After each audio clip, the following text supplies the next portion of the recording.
Hello guys, welcome back to my channel Sulochana की ज़िंदगी। उम्मीद है कि आप सब बहुत अच्छे होंगे। मैं भी बहुत अच्छी हूँ। तो दोस्तों, अगर आपको मेरी पिछली एनिवर्सरी वाली वीडियो याद होगी तो उसमें मैंने आप लोगों से एक बात कही थी कि मेरे हस्बैंड मुझे एनिवर्सरी पर घुमाने के लिए लेकर जाने वाले हैं, लेकिन कहाँ लेकर जाने वाले हैं ये मैं आपको अपने नेक्स्ट ब्लॉग में बताऊँगी। तो फाइनली दोस्तों, सरप्राइज़ रिवील करने का टाइम आ गया है। मेरे हस्बैंड मुझे एनिवर्सरी पर देहरादून घुमाने का सरप्राइज़ उन्होंने मुझे दिया है और अब हम जा रहे हैं देहरादून। लेकिन दोस्तों, इस बार हम अकेले नहीं जा रहे हैं। मेरे साथ मेरी बड़ी सिस्टर, मेरे जीजू और उनका प्यारा सा बेटा प्रियांशु हमारे साथ इस ट्रैवल को ज्वाइन कर रहा है। तो चलिए दोस्तों, बिना टाइम वेस्ट किए शुरू करते हैं देहरादून का ब्लॉग।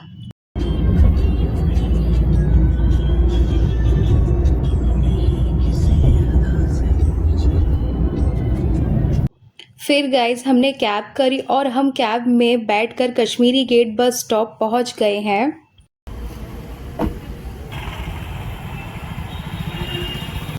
फाइनली गाइज हम बस स्टैंड पहुंच गए। अब यहाँ आकर हमने पता किया कि देहरादून जाने वाली बस कौन सी है, और तभी हमें एक ऐसी बात पता चली जो हमारे लिए किसी सरप्राइज से कम नहीं थी। हमें बताया गया कि दिल्ली से देहरादून का ये सफ़र लगभग 3 घंटे में हाईवे के रास्ते से पूरा हो जाएगा। सो गाइस, सफ़र के बीच में हमारे ड्राइवर ने बस को थोड़ी देर के लिए एक जगह पर रोकी। बस फिर क्या था, हम सब नीचे उतरे, वहाँ मिलकर गर्मा गर्म स्वादिष्ट पकोड़े खाए। सफ़र में अगर गर्मा गर्म पकोड़े मिल जाए ना तो पूरा सफ़र मज़ेदार हो जाता है। पकोड़े खाने के बाद हम वापस बस में बैठे और कुछ ही देर बाद देहरादून हम पहुँच गए।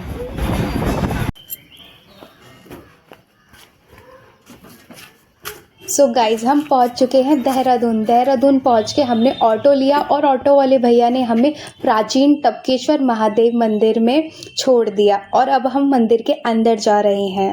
गाइज सुबह सुबह का समय था और मंदिर का पूरा माहौल इतना शांत और खूबसूरत था कि सच में मन को एक अलग ही सुकून मिल रहा था। मंदिर के सामने वैष्णो माता की गुफा है और बीच में बहती हुई नदी इस पूरी जगह को खूबसूरत बना रही थी। नदी का पानी इतना ठंडा और साफ था और सुबह सुबह बहता हुआ पानी की आवाज़ इतनी प्यारी लग रही थी। ऐसा लग रहा था जैसे प्रकृति खुद मधुर संगीत सुना रही हो। सच बताऊं तो उस समय वहाँ से वापस आने का बिल्कुल भी मन नहीं कर रहा था।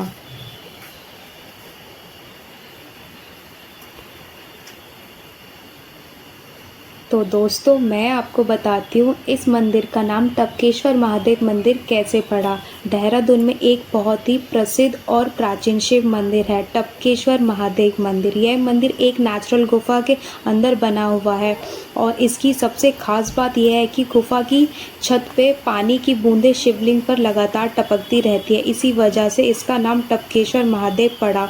कहा जाता है कि महाभारत के समय गुरु द्रोणाचार्य अपने परिवार के साथ इसी जगह पर रहते थे।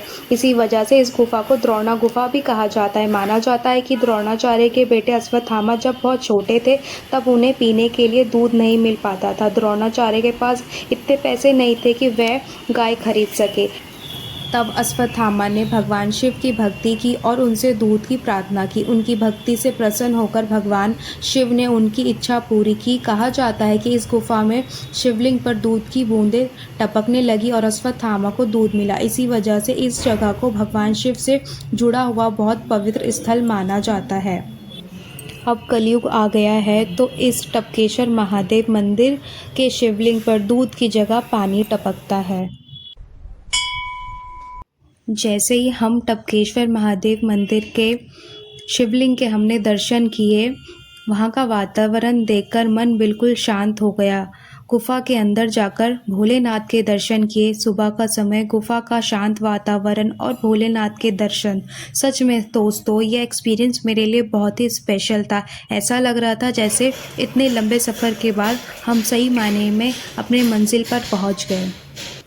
सो गाइज, अगर आप कभी देहरादून आए तो टपकेश्वर महादेव के दर्शन ज़रूर करें। हर हर महादेव।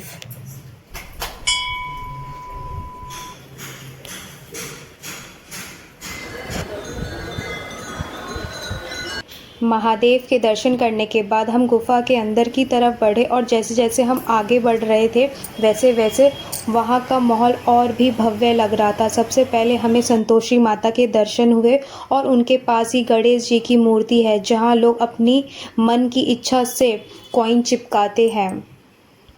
थोड़ा और अंदर जाने पर हमें और भी कई भगवान जी की मूर्तियों के दर्शन हुए। गुफ़ा के अंदर शांति और पॉजिटिव था कि बस मन करता था थोड़ी देर यहीं रुक जाएं।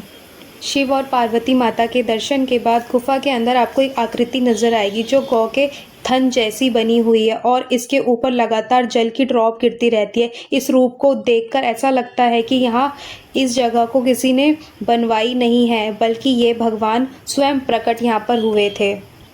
अन्य देवी देवताओं के दर्शन करने के बाद हमने हनुमान जी के दर्शन किए। सच कहूँ तो टपकेश्वर महादेव के पूरे गुफा वाले दर्शन का एक्सपीरियंस मेरे लिए अद्भुत था।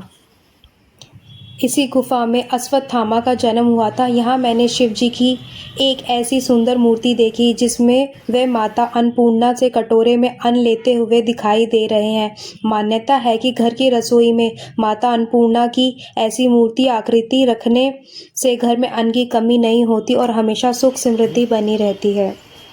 टपकेश्वर महादेव के दर्शन करने के बाद अब हम बाहर आ गए हैं और अब हम माता रानी की गुफा में वैष्णो माता के दर्शन करने के लिए जा रहे हैं।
गाइस वैष्णो माता की गुफ़ा खुली तो हम भी अंदर दर्शन करने के लिए चले गए और दोस्तों अंदर जाकर जो फीलिंग आई ना उसे शब्दों में बताना थोड़ा मुश्किल है।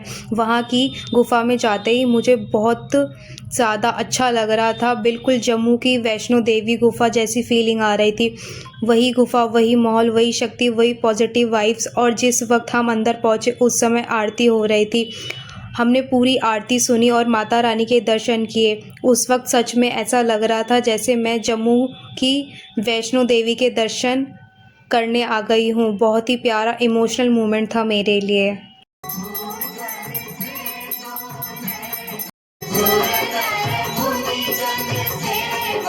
लास्ट में हमने भैरव बाबा के दर्शन किए और उनका आशीर्वाद लिया।